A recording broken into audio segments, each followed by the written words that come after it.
10월 달서부터 제가 항상 이렇게 주문하는 뭐 기독교 서적이나 또는 기독교 상품 이런 것을 주문하는 회사에서 10월 달서부터 크리스마스 캐들럭을 보내왔더라고요. 그래도 기독교 단체인데 어떻게 이렇게 크리스마스 캐들럭을 벌써 10월 달서부터 보내는가? 지금 땡스기빙도 우리가 지내지도 않았는데 10월 달. 그러면서 요새 보니까 제가 이제 즐겨보는 그 사이트 보니까 벌써 이미 또 11월 달 초서부터 크리스마스 로고가 이렇게 나와 있더라고요. 그래서 기독교 단체도 사회와 똑같이, 세상과 똑같이, 이제 산업화가 되는구나. 그래서 이제 땡스기빙 우리가 지내기도 전에 이제 크리스마스로 인해서도 우리가 어떻게 돈을 벌어보겠다 이런 생각하는 것. 어떤 한면에서 보게 되면 좀 마음이 좀 아파요. 특히 기독교 단체가 또는 기독교 기업들이 크리스마스를 우리가 볼 때 우리 주 예수 그리스도의 탄생을 의미하는 것이고 더 나아가서 그거보다 더 나은 삶을 요구가 되는데 가치 있는 삶을 보여야 되는데 그게 아니라 어떻게 하면 돈을 벌 수 있을까 이런 생각할 때에 이것은 아닌데 근데 여러분 어떡합니까? 세상이 그렇게 돌아가고 있고요. 우리는 또 세상에 맞춰 가는 것 같습니다. 우리 믿는 사람들은 주님과 더불어 살면서 우리가 주님에게 지배받으면서 살아가야 될 텐데 우리는 세상에 지배받고 있습니다. 계속 유혹을 받고 있어요. 그렇죠? 그건 어떻게 할 수 없습니다. 근데 하나님께서는 그럼에도 불구하고 우리가 주님의 덕도 굳게 붙들어야 된다는 것을 강조하고 있습니다. 오늘 우리가 본 말씀 보면서 크리스마스에 대해서 우리가 다시 한번 좀 보기를 원해요. 크리스마스가 도대체 무슨 의미인가, 무슨 뜻을 우리에게 주어지는가. 물론 우리 다 알고 있어요. 예수 그리스도가 탄생했다는 것. 근데 거기까지만. There's no translation?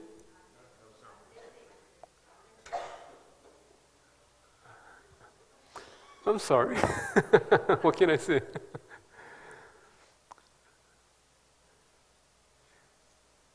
예. 통역이 여기까지.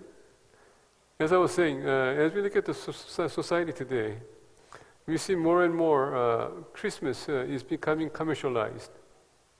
It's coming out now? Okay. Let me go back. 참 재밌습니다. 요새 우리가 사회를 보게 되면 기독교적인 차원에서 베테런스 하스피럴에서는 이번에 크리스마스 때에 크리스마스라는 단어를 빼야 된다고 합니다. 그래서 이제 크리스마스 캐롤가 아닌 할리데이 캐롤을 이제 바꿔야 된다고 합니다. 그래서 이제 모든 이제 크리스마스 캐롤 보게 되면 그 크리스마스가 들어가면요, 그걸다가 할리데이로 바꿔야 된다는 그런 이제 조치가 내렸어요. 그래서 요새는 우리가 만약에 베테런스 하스피럴 가게 되면 우리가 좀 주의해야 될 필요가 있다 좀 생각합니다. 알다시피 학교에 가도 우리가 무슬림적인 것은 가르칠 수 있어도 기독교적인 것은 우리가 가르칠 수 없다.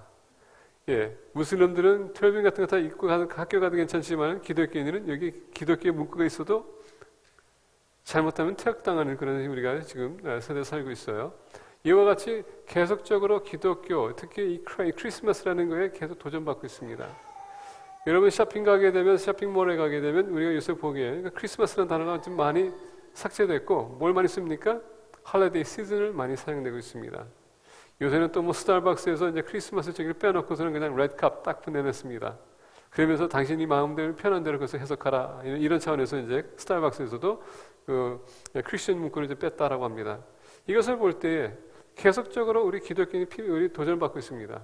우리 신앙이 도전받고 있어요. 이런 사회에서 우리가 어떻게 살아가야 되는가? 나는 과연 믿음을 지킬 수 있을까? 이게 항상 의문이 가고 이렇게 살다 보면 언젠간 나도 모르게 그게 지배받을 수 있어요. 그러다 보니까 기독교인들이 이제 세상 사람들을 우리가 피해를 주면 안 되기 때문에 전도도 하면 안 된다. 이런 얘기하고 있습니다. 이게 지금 시대 흐릅니다. 말세가 올수록 더 강해질 거예요. 자, 그러면서 매일마다 이제 왜 이렇게 스쳐 지나가면 이제 기독교 기업인들도 크리스마스라는 참 의미를 읽고 있고 더 나아가서 우리 믿는 사람들도 마찬가지로 이 산업화의 시대를 우리가 휘말리면서 지배받으면서 우리 또한 같이 덩달아 크리스마스가 이제는 예수 그리스도의 복음을 선포하는 것이 아니라 어떻게 하면 더 나은 선물을 할 것인가, 누구한테 선물을 살 것인가, 이게 포커스가 되는 것 같습니다. 여러분, 크리스마스는 선물이 아닌 예수 그리스도의 생명의 메시지, 이 기프트를 우리가 전하는 것이 크리스마스지 선물 주는 게 아닙니다. 근데 우리 자녀들도 벌써 이미 아빠 이번 크리스마스 뭐 사줄 거야? 이제 뭐 사주는 게 아니라 이제 우리 이번 크리스마스 이거 사줘. 이게 이제 이제 주제입니다. 여러분들 자녀는 그런 얘기 하지 않습니까? 이번 크리스마스는 이거 사주세요. 내가 주는 게 아니라 이제 여러분 디맨드합니다. 이거 사달라고. 지금 이렇게 시대가 흘러가고 있습니다. 이러다 보니까 우리 믿음의 가정도 마찬가지로 지금은 크리스마스라는 의미를 잘 모르고 지나갈 때가 많다는 얘기입니다. 단지 선물 주고 선물 받고 그냥 즐거운 시간 보내는 것. just another holiday 이렇게 생각하는 것입니다. 그래서 오늘 우리가 본 말씀을 통하여서 크리스마스가 뭔가를 우리가 좀 나누기 원하는데 오늘서부터 크리스마스까지 제가 시리즈로 크리스마스에 대해서 제가 설계하기를 원합니다. 오늘 본 말씀 보게 되면 이는 한 아이가 우리에게 낳고 한 아들을 우리에게 주신 바 되었는데 그의 어깨에는 정사를 메었고 그의 이름은 기묘자라 모사라 전능하신 하나님이라 영존하시는 아버지라 평강의 왕이라 할 것임이라. 자, 여러분 이사야가 선지자가 됐었을 때는 하나님께서 이스라엘을 축복하셔서 경제적으로도 세계에서 탑이었었습니다. 그리고 나라로서 더 힘을 얻고 있었고요. 이사야 때는 하나님께서 축복하셨기 때문에 또 히스기야 왕을 통하여서 나라가 지금 정교계획이 일어나고 있었습니다. 우상들을 섬기던 그런 산당마다 다 파괴하고 우상들을 다 제거하고 말씀으로 돌아가서 말씀으로 돌아가는 그 시대였었습니다. 그래서 이스라엘 백성들은 그것을 인해서 와, 하나님이 정말 우리와 함께 해주시고 그리고 하나님께서 우리에게 축복하여 주셨고 또 이스라엘 백성들은 그걸 통하여서 우리는 하나님의 택한 백성이라는 것을 인식하고 있었을 거예요. 더 나아가 이렇게 하나님께서 축복하셨기 때문에 든든하게 생각했을 것입니다. 근데 이사야를 보게 되면 이사야 시대는 어떤 시대냐? 풍부했었지만 하나님께서 이사야를 통하여서 경고의 메시지를 주는 것입니다. 너희들이 나를 저버리고 우상을 계속 숭배하고 말씀을 너희들이 저버린다면은 곧 하나님께서 너희를 심판하셔서 포로 보낼 거라는 그런 경고의 메시지예요. 우리 믿는 사람들이 사회에서 나가서 여러분 열심히 일합니다. 그리고 하나님께서 우리가 축복하셔서 우리가 생각지도 않은 그런 은혜를 입기 시작하고 복을 받기 시작합니다. 우리가 풍성해지기 시작해요. 이상하게도 풍성하게 시작하게 되면은 우리는 이상하게도 하나님이 아닌 내가 무엇을 했다 이렇게 주장할 때가 많습니다. 그때 하나님께서 우리에게 경고의 메시지 줍니다. 주의하라. 그게 바로 이사야예요.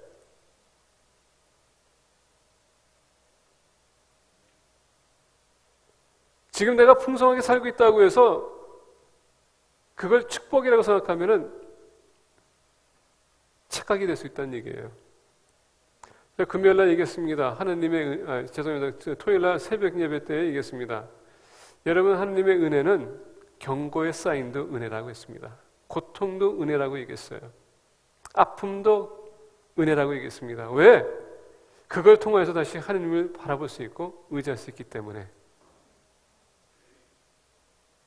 그래서 오늘 말씀 보면서 이사야가 예수 그리스도가 탄생하기 800년 전에 하나님의 성품을 이름을 통해서 이렇게 소개해 주고 있습니다. 그래서 오늘 말씀 보게 되면 첫 번째 그의 이름은 기묘자라 모사라 전능하신 하나님이라 영존하시는 아버지라 평강의 왕이라 할 것임이라 하면서 6절 앞부분에 보니까 이는 한 아기가 우리에게 낳고 한 아들을 우리에게 주신 바 되었는데 그의 어깨에는 정사를 메었고 라고 합니다. 자, 여기서 보게 되면 하나님께서 우리에게 한 아이를 줬다라고 합니다. 그렇죠? 한 아이를 줬는데 이 이름은 뭡니까? 그의 어깨에는 정사를 메었고 했을 때 다스리는 자를 그가 보냈다라고 합니다. 이것은 예언적인 메시지에서 주님을 얘기하는 것입니다. 그래서 본 말씀 보게 되면 그의 어깨에 정사라고 했을 때 정사는요, 지도자가 들고 있는 칼이라고 할 수도 있고요, 또 봉이라고 할 수도 있고, 또 나아가서 그의 어깨에 무게가 있다는 뜻입니다. 더 나아가서 정사는 나사를 다스릴 왕에 대해서 상징하는 메시지입니다. 그래서 오늘 본 말씀 보게 되면 앞으로 너희들이 포로 생활하겠지만은 그 후에 하나님께서는 메시아를 보낼 것이다 라는 메시지예요. 그러면서 이사야가 무슨 얘기하냐면 지금 오늘 본 말씀 보니까 기묘자라 모사라 전능하신 하나님이라 영존하신 아버지라 평강의 왕이라 하면서 우리에게 하나님의 이름을 우리에게 소개해주고 있어요. 그런데 여러분, 이 이름은 뭡니까? 이 이름은 다른 것이 아니라 한 사람의 성품을 나타내는 것입니다. 우리가 예수님을 영접하는 순간에 하나님을 대해서 우리가 다양하게 우리가 체험했을 것입니다. 아픈 사람들은 치유받지 않습니까? 그러면 치유의 하나님. 상처받았어요. 누가 위로받게 되면 위로의 하나님. 내가 부족했었을 때 주님께서 뭔가를 나에게 주시면 뭡니까? 우리에게 풍성하게 채워주시는 하나님. 이스라엘 백성들이 포로 생활할 때 필요한 것이 뭡니까? 구세주. 그래서 구원하시는 하나님이 나타나신 것입니다. 그래서 우리가 구약을 보게 되면 모든 이스라엘 백성들이 하나님을 본인이 체험했던 하나님을 소개할 때에 하나님은 이런 성품을 가지신 분이다 라고 얘기합니다. 자, 그러면 우리 교회가 한 120명에서 150명 정도 되는데 여러분들이 매주마다 모여서 내가 이번 주에 어떤 하나님 만났습니다 얘기한다면 모든 사람들이 하나님의 성품을 150가지를 체험할 것입니다. 그만큼 하나님은 다양하신 분이에요. 우리의 어떤 부분도 터치할 수 있는 것이고 축복할 수 있는 분이라는 것을 가르쳐주는 것입니다. 그분을 두고 우리가 세상을 향해 나간다는 것은 큰 실수인 것 같아요.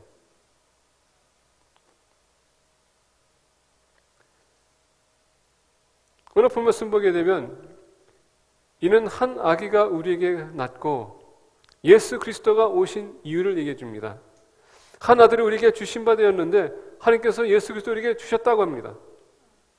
그 어깨에는 정사를 메었고 왕으로 우리에게 주셨다는 것입니다. 다스릴 수 있도록.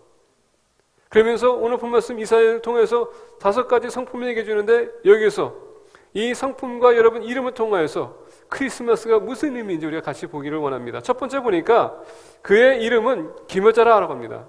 이 기묘자라는 뜻은 보게 되면 Wonderful Counselor이라는 뜻입니다. 이 Wonderful라는 단어는요 신비스러운 것이라는 것입니다. 특히 이건 신적인 차원에서 해석하는 단어예요. 그래서 오늘 본 말씀 보게 되면 Wonderful이라는 것은 결론적으로 카운슬링이라는 것은 뭐냐? 기묘자는 신비스러운 분인데 신성을 가진 분이라는 뜻이에요. 근데 이 카운슬이라는 단어는 무슨 뜻을 의미냐면 상담하는 자, 위로하는 자라는 뜻이에요. 또 인도하는 자라는 것입니다. 크리스마스가 왜 우리에게 주어졌냐면 예수님께서 왜 이 땅에 오셨냐면 여러분이 알다시피 창세기를 보게 되면 3장에 아담과 하와에게 하나님께서는 에덴 동산을 지으시고 아담과 하와는 거기다 두었습니다. 자, 그래서 하나님께서는 그들에게 모든 것을 먹을 수 있도록 허락하셨는데 딱 한 가지, 단 한 가지 선과 악을 알게 하는 그 과일을 먹지 말라 했습니다. 그렇죠? 근데 우리가 3장 보게 되면 하와가 사탄과 지금 대화하고 있습니다. 근데 여러분 그 대화를 보게 되면 결국 사탄은요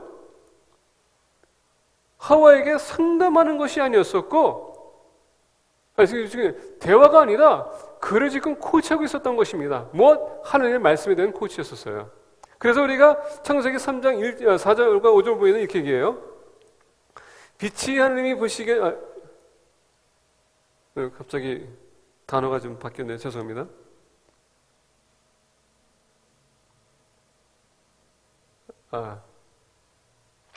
죄송합니다. 우리 창세기 3장을 돌아가겠습니다. 3장을 보게 되면 4절과 5절이 이렇게 입니다. 뱀이 여자에게 이르되 너희가 결코 죽지 아니하리라. 너희가 그것을 먹는 날에는 너희 눈이 밝아져 하나님과 같이 되어 선악을 알 줄 하나님이 아심이니라.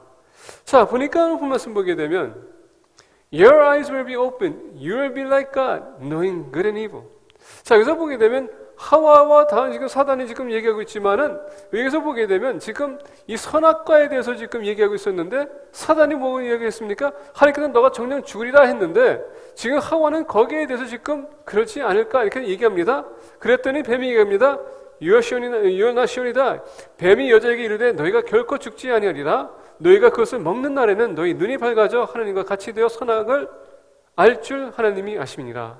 자, 지금 사단은요 하와에게 말씀을 해석해 주면서 그를 어떻게 합니까? 그 말씀의 뜻을 보여주면서 너가 이렇게 해라 라고 지금 인도하고 있어요. 지도하고 있다는 얘기예요. 자, 그러면 하나님께서는 결코 먹지 말라고 했습니다. 먹는 날에 너 정녕 죽으리라 했는데 하와는 그것을 보면서 말을 바꿉니다. 죽을까 하노라. 그때 사단이 오케이 내가 너한테 지금 가르쳐 주는데 너가 먹으면 죽지 않아. 그리고 더 나아가 너가 하나님이 될 수 있어. 지금 이 얘기예요. 그러다 보니까 먹으라는 얘기였었어요. 하와가 지금 사단으로 인하여서 잘못된 애드바이스를 받았다는 것입니다. 자, 상담자로 왔습니다. 그 상담했는데 잘못된 상담을 받아서 하와는 선악과를 먹게 됐고요. 그 선악과를 먹은 결과 뭡니까? 죄를 범하게 됐다는 얘기예요. 우리가 살아가면서 누구와 내가 어울리면서 누구의 상담받냐에 따라서 여러분들이 성공할 수 있고 패배할 수 있다는 얘기입니다. 누구의 말을 듣냐에 따라서 여러분들이 정말 아름답게 살 수 있고요. 아니면 억울하게 살 수 있다는 얘기예요. 참 중요합니다.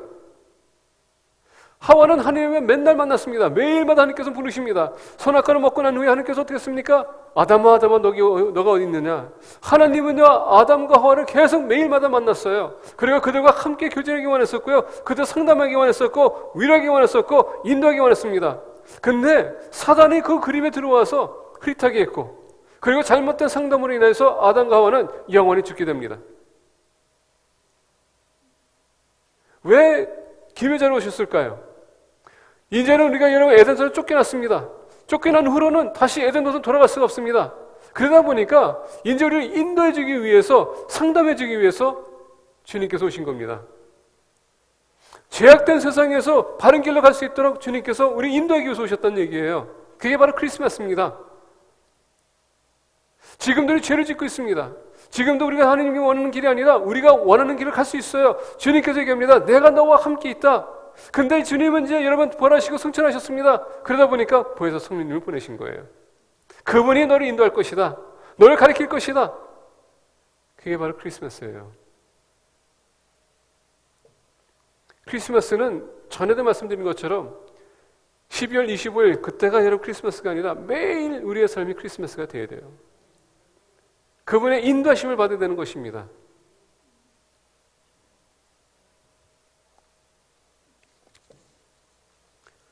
사단은 잘못된 것, 악한 길로 상담했지만 우리 주님은요, 우리를 좋은 길로, 선한 길로 하나님께서 우리를 인도하시고 상담하십니다. 왜? 우리가 회복이 필요하기 때문에, 우리에게는 다시 에덴 동산으로 돌아가야 되기 때문에, 천국에 다시 들어가야 되기 때문에, 하나님과 함께 되기 때문에, 영원히 함께 있어야 되기 때문에 주님께서 오신 것입니다. 두 번째로 오늘 본 말씀 보게 되면 이렇게 얘기합니다.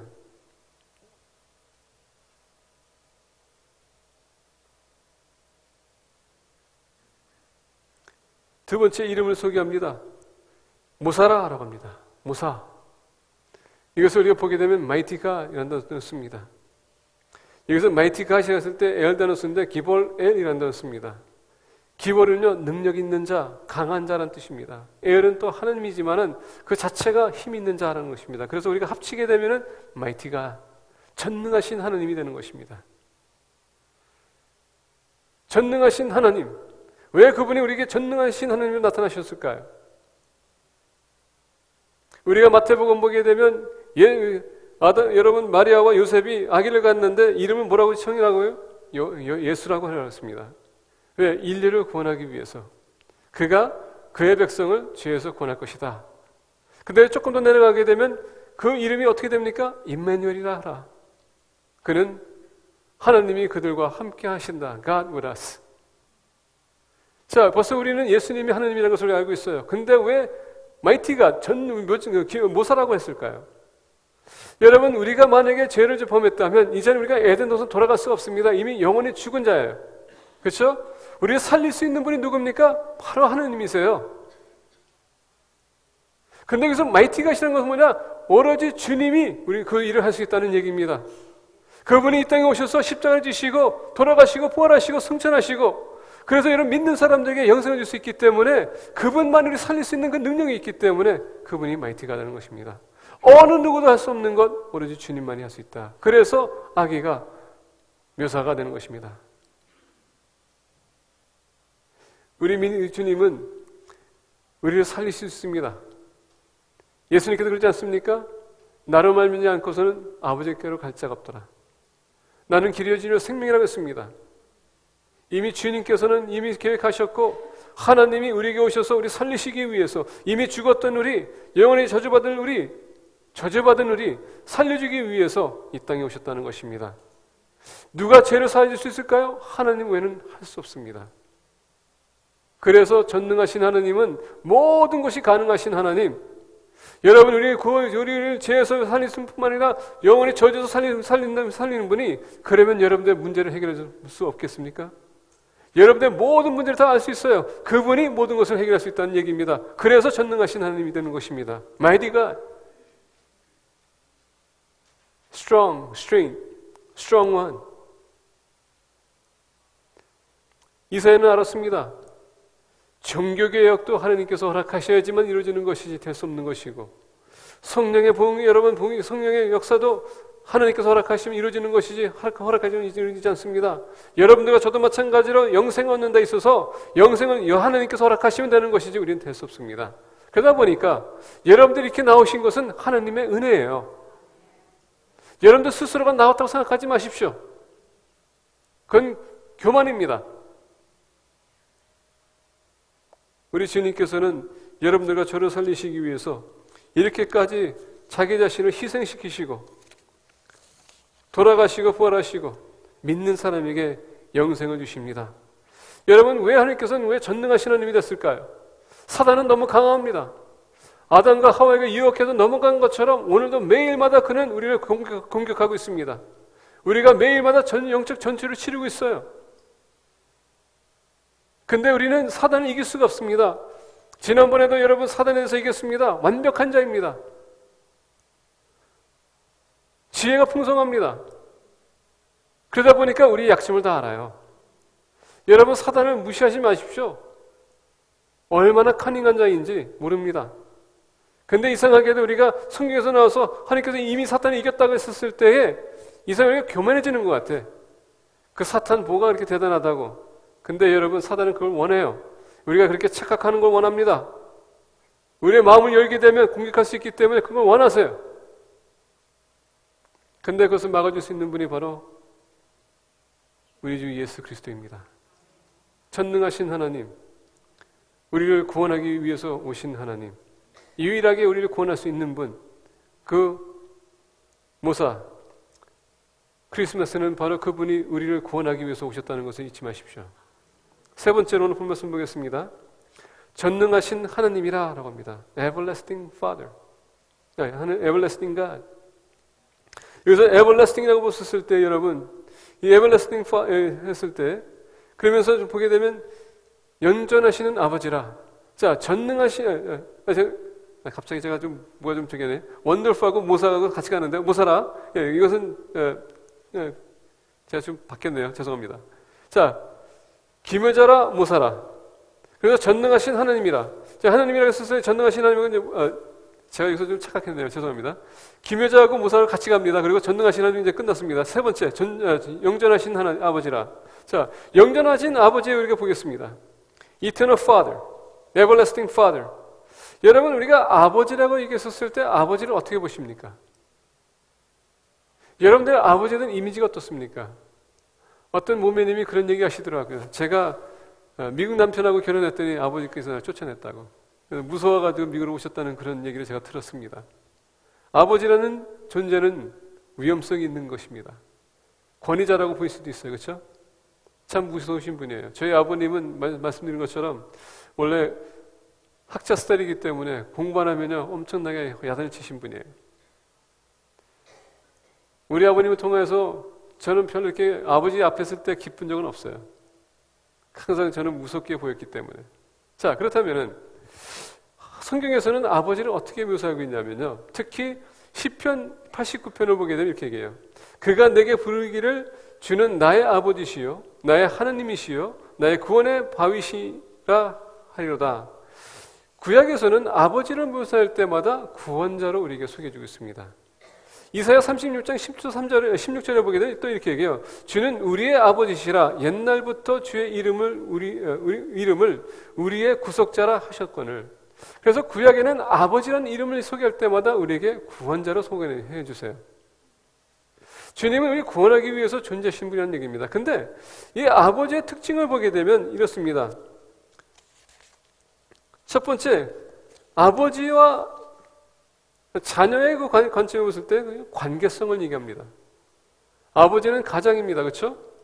그래서 모든 리더십을 가지고 가정을 인도하는 것이 바로 아버지예요. 릴레이션십이 있습니다. 거기는 자녀와 아버지, 이 릴레이션십이 있습니다. 그 릴레이션십 속에서 우리가 뭐합니까? 아버지를 통하여서 우리가 사회에 대해서도 알 수 있고요. 아버지를 통해서 지혜를 우리가 얻을 수 있고요. 아버지를 통하여서 그냥 삶을 통하여서 우리가 해야 될 것과 하지 말을 것을 우리가 또 배울 수 있는 것입니다. 관계를 통하여서. 그래서 아버지와 이렇게 풍성하게 되어 있는 자녀들을 보게 되면 아버지의 그 강함을 그들이 느낄 수 있어요. 또 어머니의 통해서 어머니의 사랑받는 아들은 뭡니까? 모성에 대한 그에 대해서 강함이 있어요. 그래서 아버지와 엄마의 그 역할이 참 중요하다는 얘기입니다. 부모님의 사랑을 받고 자란 자녀들은 그 사랑 안에서 사랑을 똑같이 베풀 수 있어요. 릴레이션십이 참 중요하다는 얘기입니다. 가정 안에서 관계가 좋지 않은 그런 사람들 보게 되면 대부분의 다른 사람과 어울리기가 힘듭니다. 왜? 릴레이션십을 배우지 못했기 때문에. 우리가 아까 얘기한 것처럼 창세기도 얘기한 것처럼 아버지께서 아담과 하와를 여러분 불렀습니다. 아담아 너기 어디 있느냐? 하나님은 계속 사람들과 대화하기를 원하세요. 그게 하나님의 성품이에요. 본능이세요. 관계를 맺는 것. 대화를 하기 원하시는 분입니다. 그래서 기도하시는 분들 여러분 기도 열심히 하세요. 말씀 보실 때도 기도하시면서 하세요. 하나님이 여러분들에게 말씀을 하기 원하세요. 그리고 하나님은 그 관계 속에서 우리에게 하나님의 뜻을 가르쳐 주십니다. 그래서 하나님은 항상 우리에게 관계 속에서 통하여서 우리가 바른 길로 갈 수 있도록 하나님께서 인도해 주십니다. 자, 근데 중요한 건 뭐냐면 이 과정에 있어서 관계라고 했었을 때 하나님이 왜 우리 아버지가 되는가?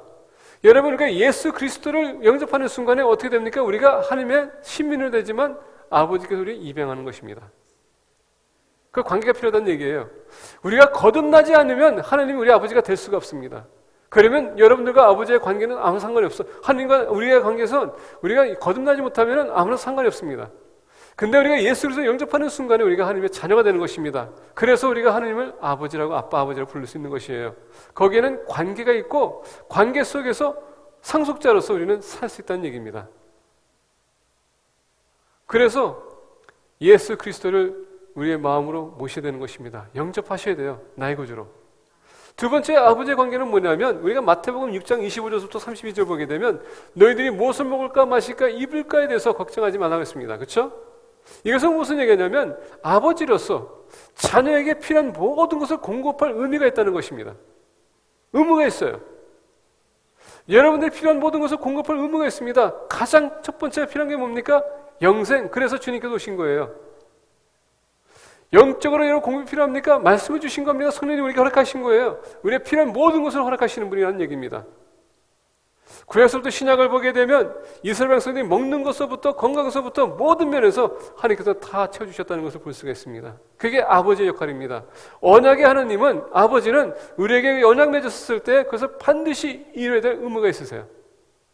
그래서 여러분들 기도하실 때에 성경을 여러분 좀 보시게 되면 전에도 말씀드린 것처럼 3만 5천 가지의 약속이 있는데 그 약속을 가지고 기도하시라는 것입니다. 하나님은 그것을 들어주세요. 세 번째로 아버지의 자녀의 관계는 뭡니까? 사랑의 관계라는 것입니다. 우리가 히브리서 12장 6절 보게 되면 이렇게 얘기합니다. 주께서 그 사랑하시는 자를 징계하시고 그가 받아들이시는 아들마다 채찍질 하심이라 하였으니 주께서 그 사랑하시는 자를 징계하시고 하나님은 사랑하시기 때문에 징계하신다고 했습니다. 이만큼 하나님은 사랑하시는 하나님이라는 얘기입니다. 하나님이 세상 이처럼 사랑하사 독생자를 주셨다고 했습니다. 사랑하셨기 때문에 예수님을 보내신 것입니다. 왜? 사랑을 보여주기 위해서. 우리가 원수 되었을 때에 하나님께서 어떻게 사랑을 증명했다고요? 아들을 주셨다. 하나님은 사랑의 하나님이세요. 성경 전체를 통틀어서 얘기한다면 우리 주님을 두고 얘기하지만 그것은 하나님의 사랑을 보여주기 위해서 독생자 예수 그리스도를 보내셨다는 것입니다. 하나님은 우리의 사랑하시는 분이기 때문에 우리가 지옥에 떨어지는 것이 아니라 주님과 영원히 함께하기 위한 그 계획을 세우신 것입니다. 사랑의 관계. 그래서 희생하신 것입니다. 그래서 이 사랑의 관계는 아가페 사랑. 근데 여러분 아가페 사랑 그 바로 위에는 헤세 사랑. 생명을 줄 수 있는 사랑. 그래서 아담과 하와를 창조하셨습니다. 생명을 주시기 위해서. 그 사랑을 증명하기 위해서 오신 것입니다. 여러분들과 저를 살리시기 위하여.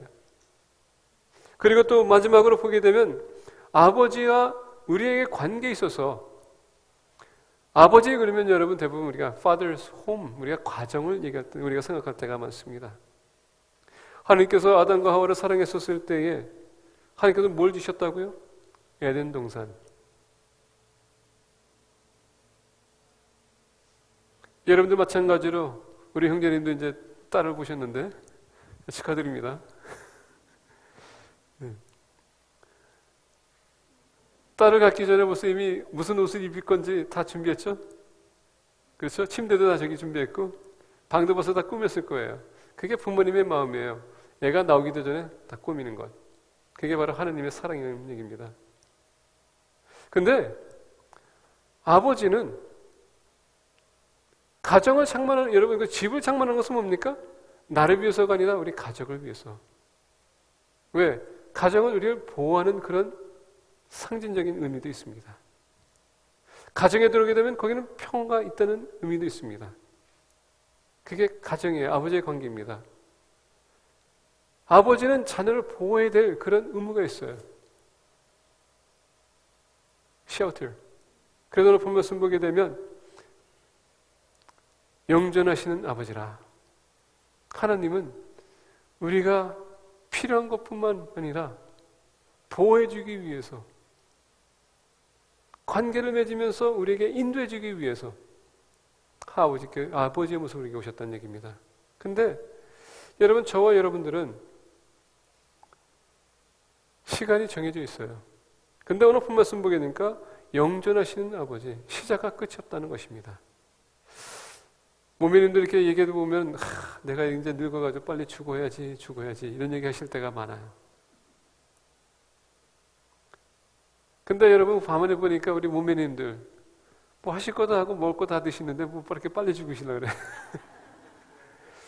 그래서 내가 얘기합니다. 빨리 죽을 것 같지 않습니다. 오래 살 것 같아요. 다 쉬는데 오는 데는 순서가 있어도 가는 데 순서 없습니다 라고 좀 모민님들에게 말씀드립니다. 그것을 주관하신 분이 바로 아버지라는 얘기예요. 우리에게 생명을 주셨다면 그 아버지가 그 생명을 거둘 수 있다는 얘기입니다.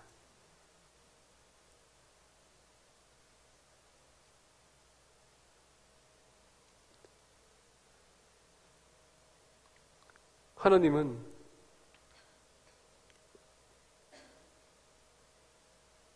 우리에게 천국을 준비하셨습니다. 마태복음 25장 34절 보게 되면 이렇게 얘기해요.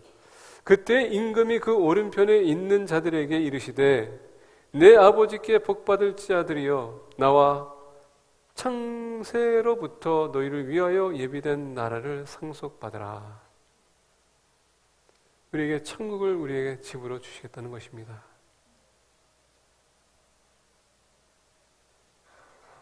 아버지의 역할은 뭡니까?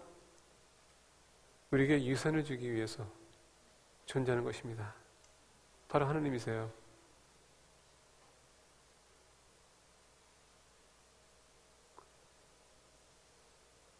하나님은 우리에게 천국을 약속하셨습니다. 그렇기 때문에 그 천국을 이루시기 위해서, 그 약속을 이루시기 위해서 우리에게 오신 것입니다. 크리스마스는 천국이 우리에게 선물로 주어졌다는 것을 다시 한번 기억을 다시 살리는 것이 바로 크리스마스입니다.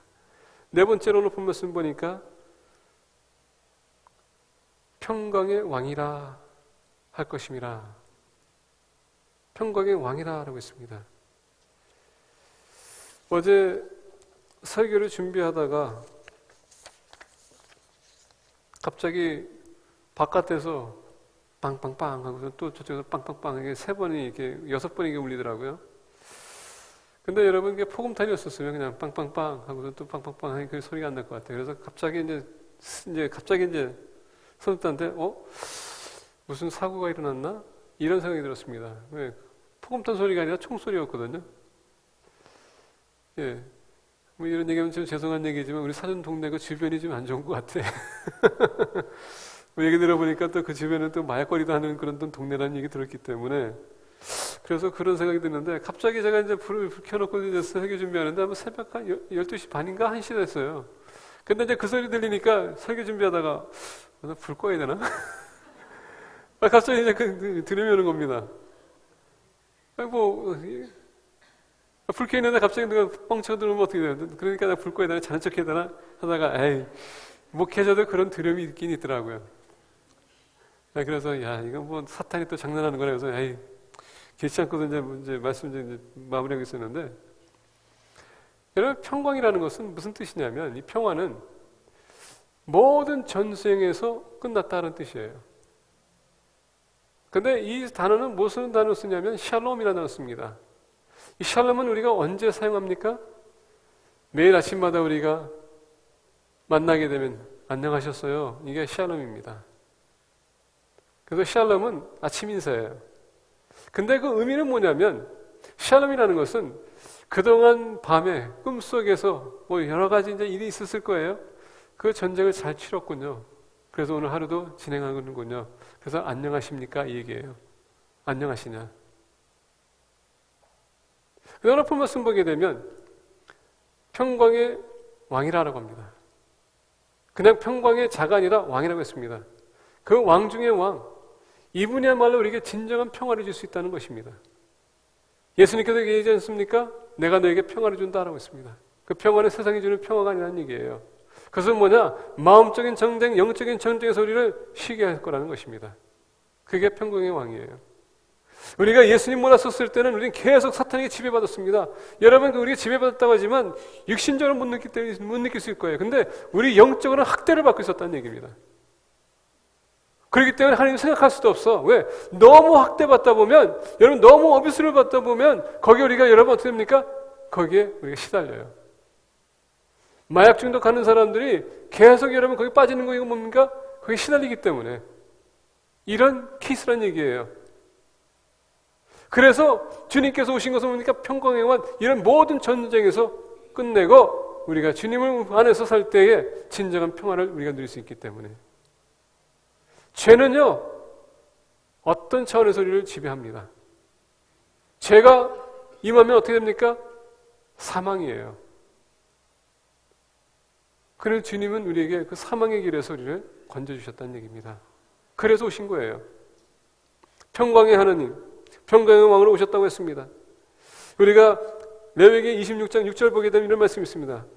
내가 그 땅에 평화를 줄 것인즉 너희가 누울 때 너희를 두렵게 할 자가 없을 것이며 내가 사나운 짐승을 그 땅에서 제할 것이요 칼이 너희의 땅에 두루 행하지 아니할 것이며 시편 29편 11절 보니까 이렇게 얘기합니다. 여호와께서 자기 백성에게 힘을 주시어 여호와께서 자기 백성에게 평강의 복을 주시리로다. 여기서 보니까 전쟁과 여러 가지 각대에서 우리가 시달립니다. 여러분 교회 가게 되면, 여러분 사회에 나가게 되면 직장 생활하는 사람들 상사로부터 얼마나 핍박받습니까? 이건 여러분 스트레스 받지만 이 스트레스 받게 되면 우리의 영혼까지도 스트레스 받게 돼 있다는 얘기예요. 예수님께서 40일 금식하고 광야에 가서 여러분 사탄에게 유혹받습니다. 그가 육신적으로 연약했을 때 사탄이 유혹한 것입니다. 우리가 영적으로 연약한 공격받는 것은 언제냐? 우리가 나약해질 때, 아픔이 가득할 때. 이상하게 그때 사단은 더 강하게 우리를 유혹합니다. 그게 영적 전투예요. 근데 그것을 이기게 할 수 있는 분이 바로 예수 그리스도라는 얘기입니다. 그래서 우리가 승리해서 우리가 가야 될 천국을 향해서 힘차게 갈 수 있도록 인도해 주시는 분이 바로 주님이세요. 그분이 우리에게 오셨습니다. 우리에게 선물로 주셨어요. 그분이 오신 이유는 그가 어깨에는 정사를 메었고 우리를 다스리기 위해서 오셨다는 것입니다. 그분이 우리를 다스려야 우리가 바른 길로 가지 않겠습니까? 주님이 오신 것은 좋은 곳이 아니었어요. 주님에게는. 그러나 우리를 살리시기 위해 희생하신 것입니다. 크리스마스를 생각할 때에 우리는 희생하는 정신을 가져야 돼요. 선물보다도 예수 그리스도를 여러분 전하시고 그거에서 핍박받는다 해도 so what? It's okay. 나는 이미 주님 안에서 모든 것을 얻었기 때문에. 그게 우리 삶이 돼야 돼요.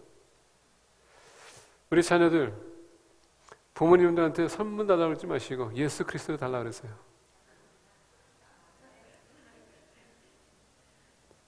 그 얘기가 뭔지 아시죠? 그리스도인답게 살라는 얘기입니다.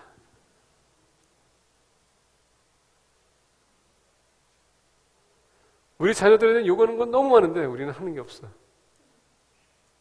그래서 아마 어떤 면에서 보게 되면 여러분들 자녀들이 집에 안 들어올 수도 있어. 왜? 나 자유 얻었는데 왜 돌아가? 그러다 보니까 교회도 안 갈 수도 있어. 그래서 우리 자녀들이 우리 부모님들한테 나한테 예수를 달라. 저에게 예수를 주세요. 우리가 예수를 전하기 위해서는 내가 주님 닮아가야 되지 않겠습니까? 주님이 이 땅에 오신 것은 다른 것이 아닙니다. 거룩하지 못한 사람들이 거룩하게 살아가고 주님의 뜻대로 살아가고 예수 그리스도의 성품을 나타내는 그런 삶을 살게 하기 위해서 본인에게 오신 것입니다. 그래서 주님이 희생하신 거예요. 그게 크리스마스입니다.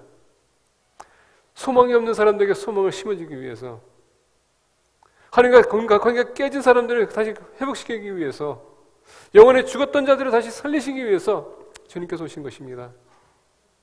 크리스마스는 여러분 그 성품을 우리가 나타내는 것입니다.